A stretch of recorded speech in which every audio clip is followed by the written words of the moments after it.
Hello friends. आप लोगों का मेरे चैनल में स्वागत है और आज मैं आप लोगों के लिए वैदिक संस्कृति से रिलेटेड क्वेश्चन लेकर आई हूँ जो बहुत ही इम्पोर्टेंट है और एसएससी के एग्ज़ाम में बहुत बार पूछे जा चुके हैं। चलिए शुरू करते हैं इसे पढ़ना। तो पहला क्वेश्चन है हमारा, गार्गी मैत्री और कपिला का घर था, कहाँ था? मिथिला।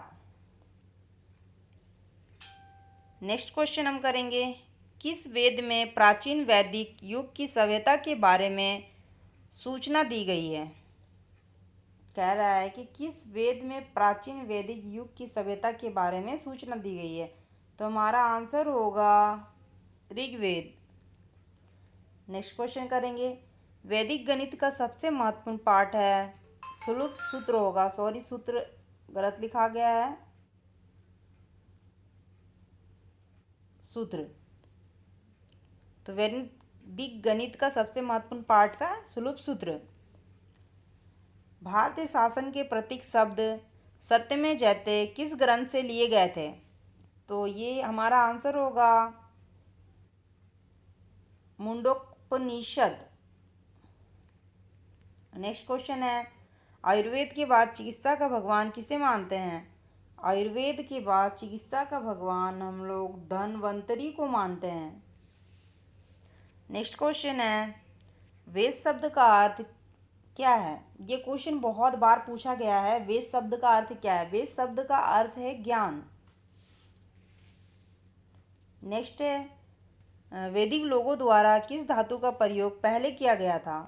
वैदिक लोगों द्वारा सबसे पहले जो धातु का यूज़ किया गया था वो है तांबा। नेक्स्ट है, भारत में वन व्यवस्था किस लिए बनाई गई थी? भारत में जो वन व्यवस्था थी वो व्यावसायिक श्रम विभाजन के लिए बनाई गई थी। नेक्स्ट है, भारतीय संगीत का उद्गम किस में खोजा जा सकता है? मतलब भारतीय संगीत जो है उसका उद्गम उद्गम किस में खोजा जा सकता है? तो ये जो है हमारा सामवेद संहिता। नेक्स्ट है, इनमें से किस फसल का ज्ञान वैदिक काल के लोगों को नहीं था? जो वैदिक काल के लोग थे उनको तंबाकू जो फसल है उसका ज्ञान नहीं था। नेक्स्ट क्वेश्चन है, वैदिक युग में राजा अपनी जनता से जो कर वसूल करते थे उसे क्या कहते थे? वैदिक युग में जो राजा अपनी जनता से कर वसूल करते थे उसे कहते थे बलि। ये भी क्वेश्चन बहुत बार आया है एग्जाम में। वैदिक आर्य का प्रमुख भोजन क्या था? वैदिक आर्य का प्रमुख भोजन था दूध और उससे बने उत्पाद। मतलब दूध से जितने भी उत्पाद बनते थे उसका इस्तेमाल वैदिक आर्य के लोग करते थे। और अगला क्वेश्चन है हमारा, आर्य अनुयायी के साथ अपने संघर्षों में सफल रहे, इसका क्या कारण था? इसका कारण था उन्होंने घोड़ों द्वारा चलाए जा रहे रथों का प्रयोग किया, इसीलिए वो लोग अपने संघर्ष में सफल रहे। अगला क्वेश्चन है, योग के प्रणेता कौन थे? योग के प्रणेता पतंजलि थे। कौन सी कसरत नहीं था? चार्वाक। अगला क्वेश्चन है, संस्कृत भाषा का पहला व्याकरणकर्ता कौन था? तो संस्कृत भाषा का पहला व्याकरणकर्ता था पाणिनि। किस वेद में बलि सूत्रों को शामिल किया गया है? मतलब जो बलि सूत्र है उसको कौन सा वेद में शामिल किया गया है? यजुर्वेद। मनुस्मृति किस विषय वस्तु के साथ संबंधित है? मनुस्मृति का संबंध जो है ये कानून से है। ये भी क्वेश्चन बहुत बार एसएससी रेलवे दोनों में पूछा जा चुका है। नेक्स्ट क्वेश्चन है, उपनिषद शब्द का शाब्दिक अर्थ क्या होता है? उसका अर्थ होता है पास बैठना। उपनिषद शब्द का शाब्दिक अर्थ होता है पास बैठना।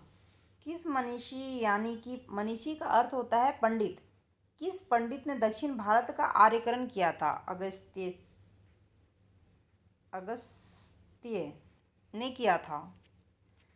नेक्स्ट है, वैदिक संयंत्रों में से भारतीय संगीत का उद्गम किस में से खोजा जा सकता है? भारतीय संगीत का तो आपको पता है, सा से संगीत, सा से सामवेद। हमें इस तरीक़ा से इसका आंसर याद रखना है, क्योंकि जितना भी आंसर को आप ट्रिक लेकर चलेंगे तो एग्ज़ाम में आपको आंसर करना बहुत ईजी हो जाता है। नेक्स्ट क्वेश्चन है, आर्यन जनजातियों की प्राचीनतम बस्ती कहाँ है? सप्त सिंधु। आर्यन जनजातियों की प्राचीनतम बस्तु सप्त सिंधु है। पंचतंत्र के लेखक कौन है? विष्णु शर्मा। ये तो बहुत ही बार आया हुआ है क्वेश्चन। नेक्स्ट क्वेश्चन है, भारत पर पहला आक्रमण आर्यों ने किया था। मतलब भारत पर जो आक्रमण पहला हुआ था वो आर्यों ने किया था। नेक्स्ट है, प्रसिद्ध गायत्री मंत्र किस वेद से लिया गया है? हमारा आंसर है ऋग्वेद। भारत के चिकित्सकों की नाम बताइए। जो प्राचीन भारत के चिकित्सक थे वो चरक, सुश्रुत और पतंजलि। नेक्स्ट क्वेश्चन है, उपनिषद क्या है? उपनिषद जो है हिंदू दर्शन का स्रोत है। और हमारा अंतिम क्वेश्चन है, पांडवों में सबसे बड़ा भाई कौन था? ये थे युधिष्ठिर। अगर आप लोगों को मेरी ये वीडियो अच्छी लगी हो तो मेरे चैनल को लाइक, शेयर एंड सब्सक्राइब करना ना भूलें, ताकि मैं नेक्स्ट वीडियो और भी अच्छा बना सकूं। मेरा ये वीडियो देखने के लिए धन्यवाद। अब मिलते हैं नेक्स्ट वीडियो।